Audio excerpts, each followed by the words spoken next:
Hi guys, what's up? Beneficiado in today. Alikat, pag-usapan nga natin itong naging bangayan ni Zubiri at saka ni Senator Bong Revilla dahil dyan sa tawag dito sa medical issue ni Senator Revilla. Panoorin natin.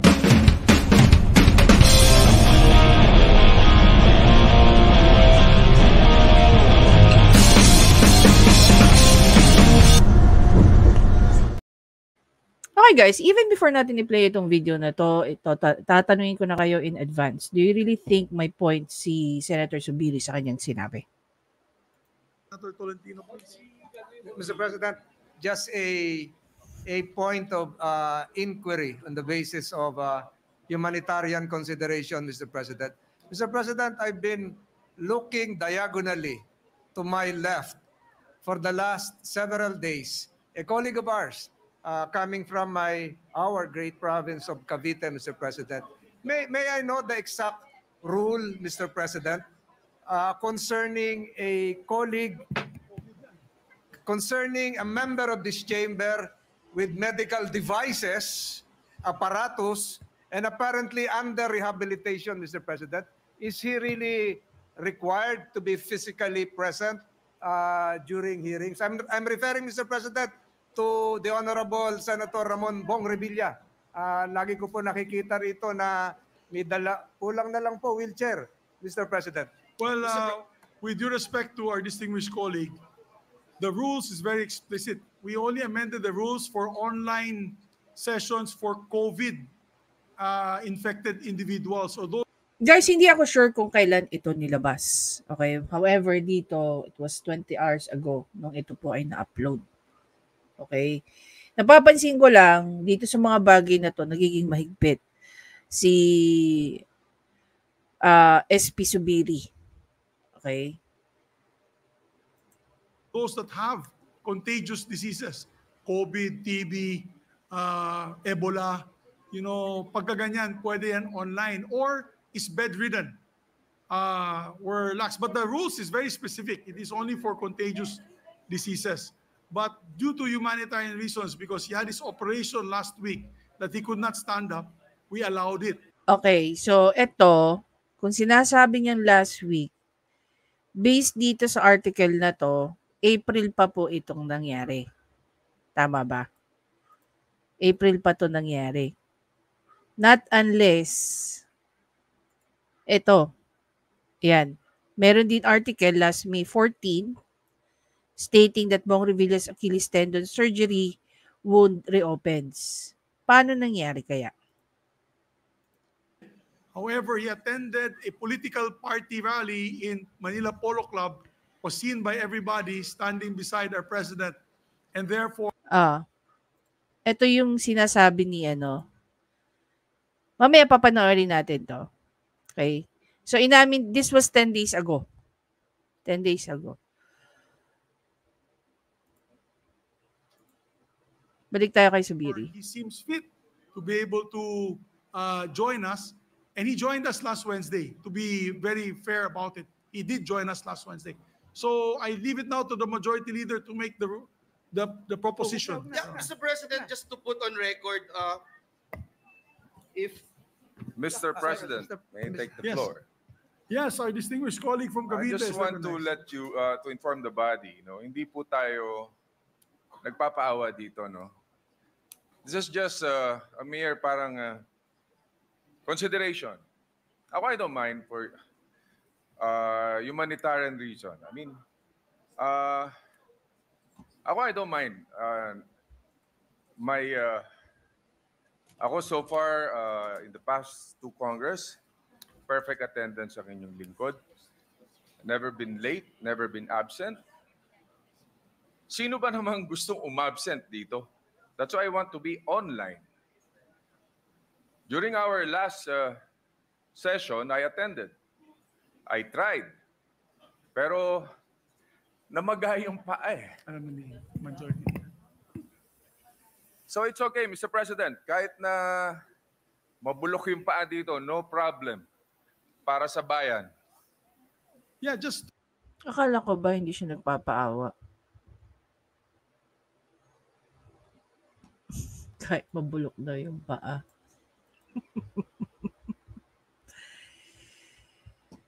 Akala ko ba hindi ka nagpapaawa, sir?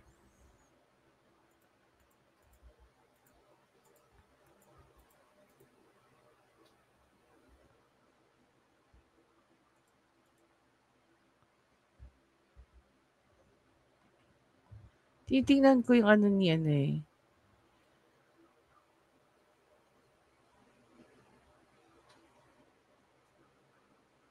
Tinitingnan ko yung...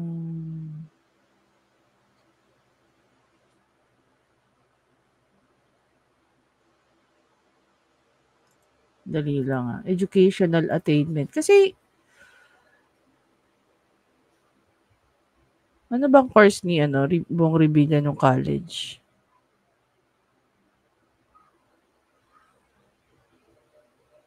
Kasi it is unfair, 'di ba? Kung binabanatan natin si Raffy Tulfo for being a college dropout, tapos may mga gaya ni Bong Revilla na hindi rin pala nakatapos. 'Di ba? Bong Revilla college degree. Tingnan natin dito sa Wikipedia.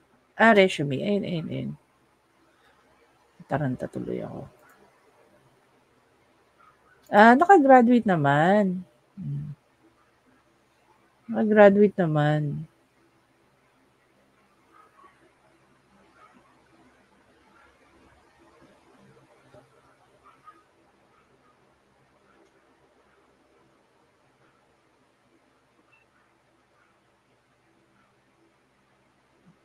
Kalain mo, may doctor's degree pa siya. So, it says here, with this outstanding accomplishment, proven track record in public administration and legislation, Senator Bong Revilla Jr. devotedly broke the notion that showbiz personalities cannot become a good government. Because of his performance in public service, servant, he was conferred as doctorate degree honoris causa in public administration by the Cavite State University and in humanities by Nueva Vizcaya University. Gusto kong makita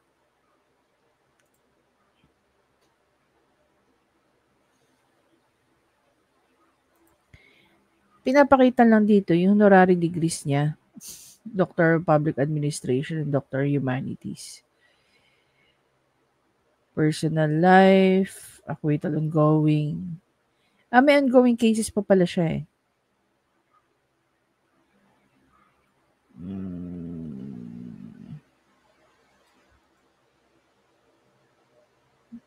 Dali ah.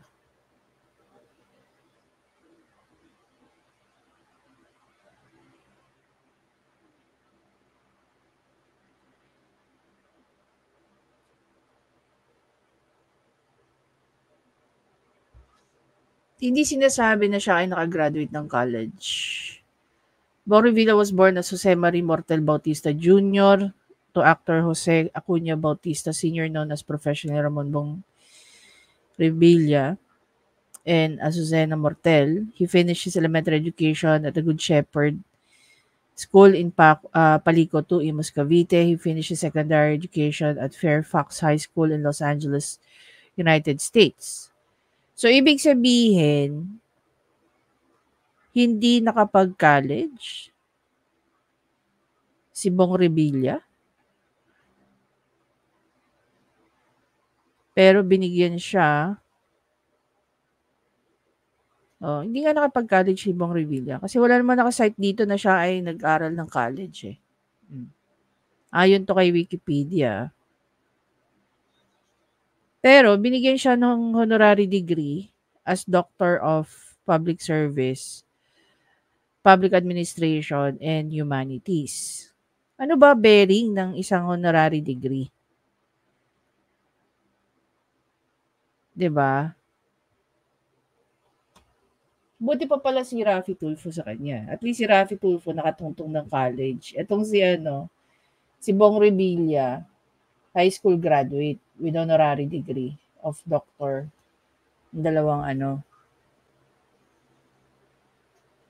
Minsan sa totoo lang, parang napaka-unfair na ikaw ay ginagawaran ng honorary degree. Tapos doctor pa. Then yung karugtong, imagine mo yung nilaktawan mo, no? From college, master's, tapos doctorate.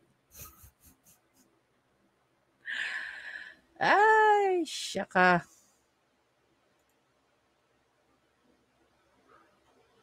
Balik tayo dito.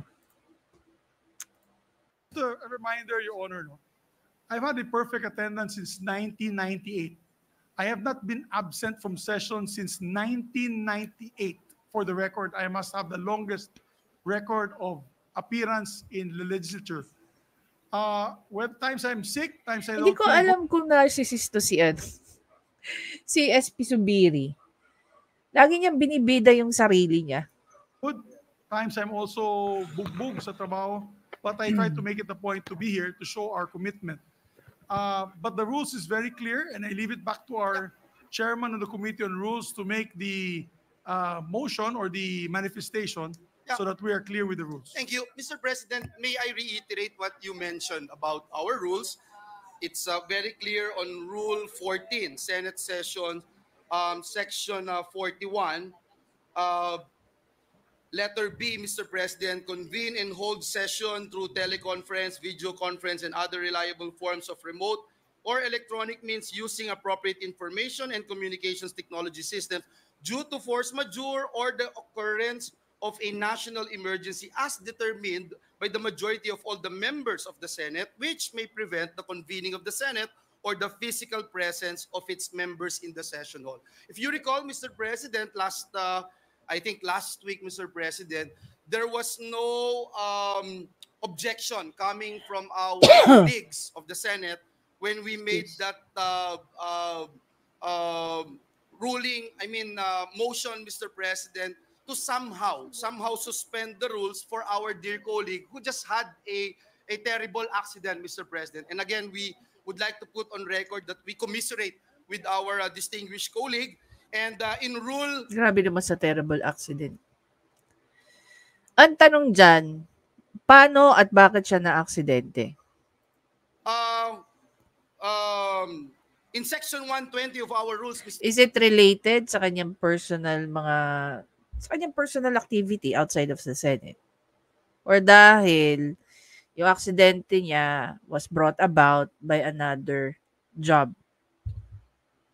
Mr. President, it says here, and I quote, the unanimous consent of any action or proceeding may be given expressly or impliedly. And that's the main reason, Mr. President, that we allowed our colleague to be present via online without touching, Mr. President, our regular rules, Mr. President, because no one actually objected to it. But again, Mr. President, this is a case-to-case basis. If anyone would move, Mr. President. Yes, I move, Mr. President, Majority Leader.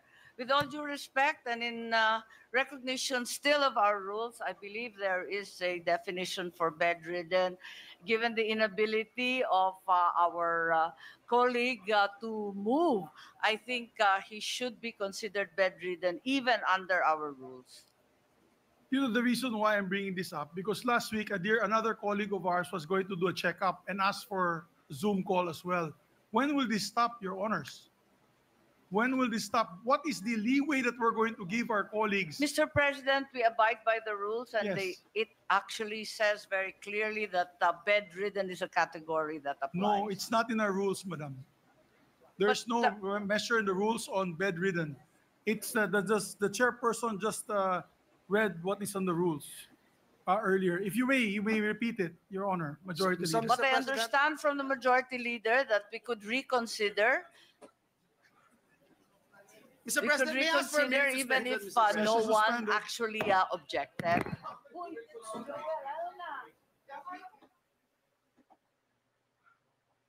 May we recognize Senator Alam niyo guys, sa law school may meron kaming subject na tinatawag na statutory construction. So ano ba yung nagiging silbi ng isang statutory construction? That is where parang ituturo sa iyo doon, how are you going to construe policies like this? How are you going to, kaya statutory construction? Pinag-aaralan namin, ano kaya yung pinaka-meaning nung policy na to, anong pinaka-meaning ng batas na to, ano bang pinaka-ano. So, tinitingnan namin. Kaya tingnan nyo, nagbabangayan sila tungkol sa how are you going to consider or who are you going to consider bedridden in that case. Diba? Kaya sabi ko parang init.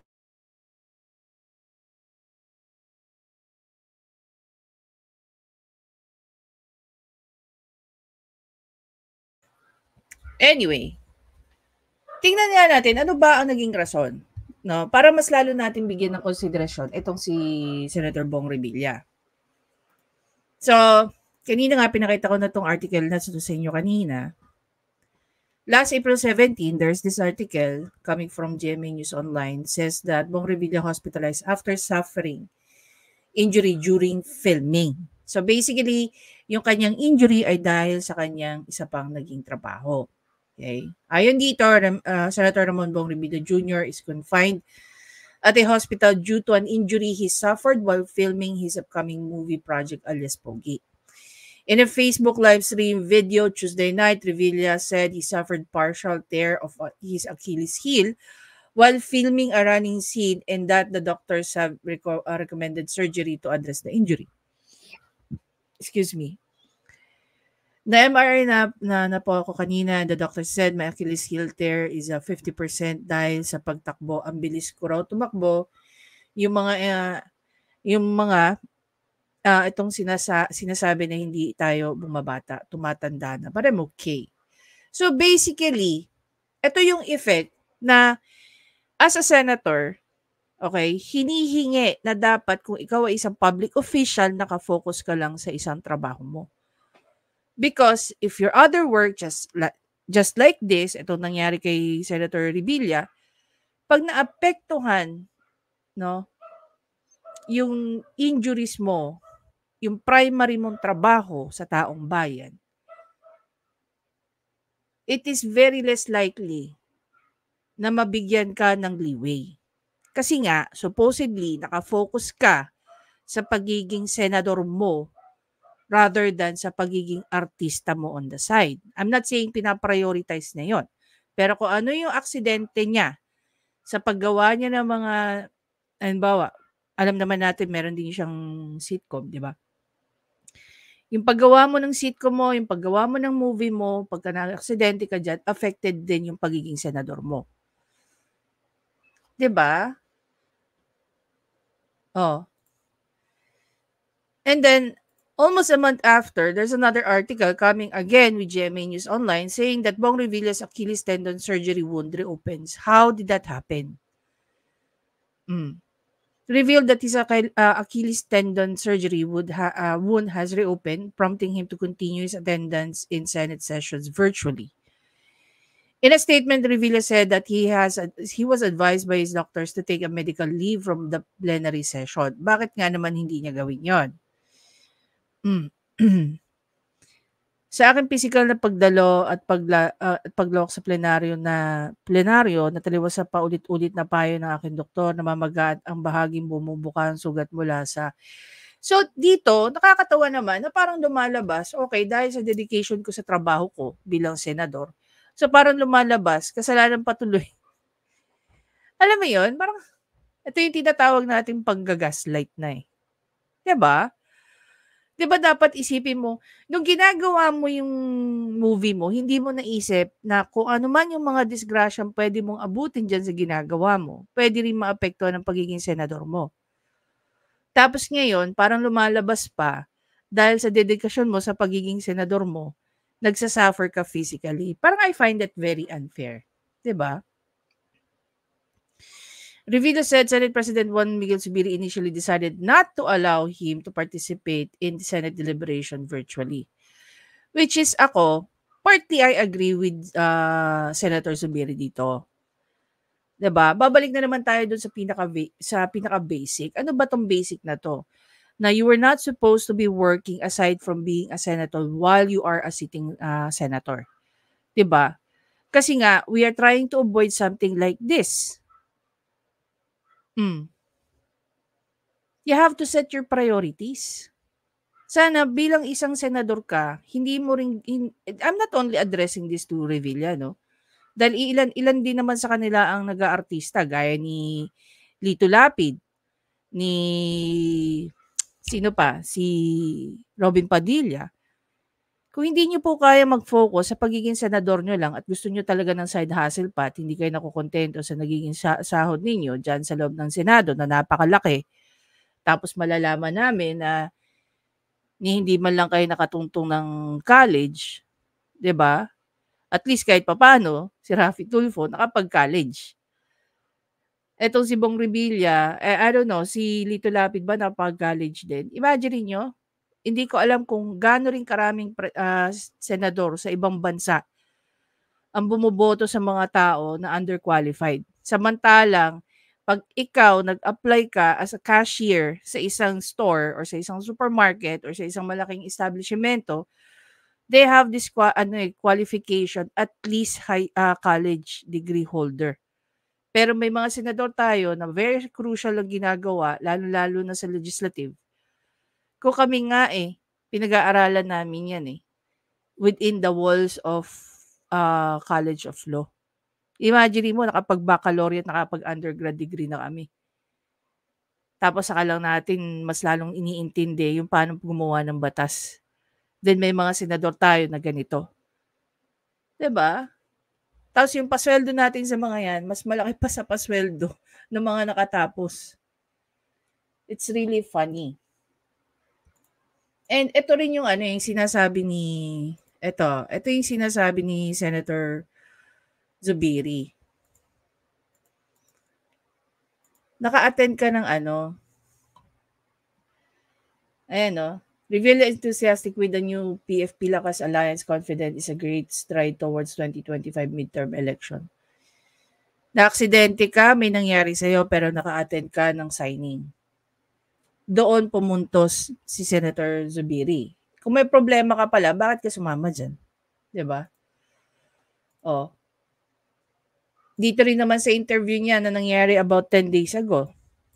Pakinggan natin. Tayo sa signing ng alyansa ng PFP at Lakas CMD, no, na partido ng ating mahal na Pangulong Bongbong Marcos, at para sa masiguro natin yung suporta ng ating mga kapartido sa mas mabilis na pag-unlad ng ating bansa. Yeah. So sir, yung signing ngayon ng alyansa, hindi yun in preparation for the 2025 election? Actually, it's a preparation na rin for the 2025, for the year 2025 election.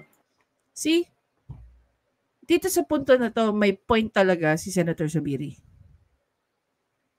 Kung ikaw nakakapunta ka sa mga ganitong event na walang reklamo, na walang problema, bakit hindi ka maka-attend ng Senate sessions? Kahit naman tayo, mga sabihin na lang natin, ordinaryong mamamayan na nagtatrabaho. Hindi ba?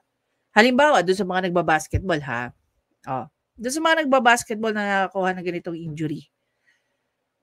Hindi mo pwedeng sabihin sa company mo na, uy, sorry, hindi ako makakapasok. Nagkaroon ako ng Achilles tendon tear. Ano sasabihin sa'yo ng company? Sige, okay lang yan. Mag-file ka na lang ng sick leave mo. I-utilize mo ang sick leave mo. Okay? Pag naubos mo yung sick leave mo at hindi ka pa rin okay, then leave without pay ka na. Diba? Dapat ganun din yung ginagawa natin sa kanya. Pwede naman siya mag-leave Pwede siya mag-medical leave, sick leave, whatever you wanna call it. I-utilize niya yung mga ganung benefits niya. Kung meron man siya, definitely I'm sure meron naman yan. Diba? Hindi yung nagmumukha siyang sabihin na lang natin. Alam mo yung yung display na pumapasok ka sa trabaho mo kahit na may injury ka para lang ipakita mo sa tao yung dedication mo. Kung talagang dedicated ka sa pagiging senador mo, Senator Revilla, dapat nakafocus ka lang sa pagiging senador mo. Wala kang side hustle. Wala kang sitcom, wala kang movie, 'Diba? Kasi again, whatever injuries na makuha mo dyan, pati yung pagiging senador mo, magiging apektado. Which is yun na nga yung nangyayari ngayon. 'Diba? I don't know how many of you will agree sa sinabi ni Senator Zubiri. Pero ako, most of what he said, nag-agree ako sa kanya. At the same time, bigyan niya na lang din ng leeway itong si Senator Revilla. No? Hayaan niyang mag-file ng leave, medical leave, at makapagpahinga, makarecover ng maayos. 'Di ba? Ayaw lang ninyo, kasi sa totoo lang, ano bang problema na mag-medical leave si ano? Wala naman, 'di ba? Babawasan ka ba sa pay mo pagka nag-medical leave ka? 'Di ba bayad pa rin naman kayo pag naka-medical leave kayo? Yan yung problema kasi guys, Pag senador ka lang. Hindi yung meron kang mga side hustle. Anyway guys, again, maraming salamat sa panonood. Please don't forget to subscribe, like, at i-comment nyo na rin yung thoughts nyo regarding this. After nito, pag-usapan na natin yung reverse 32 cases ni Atty. Libayan.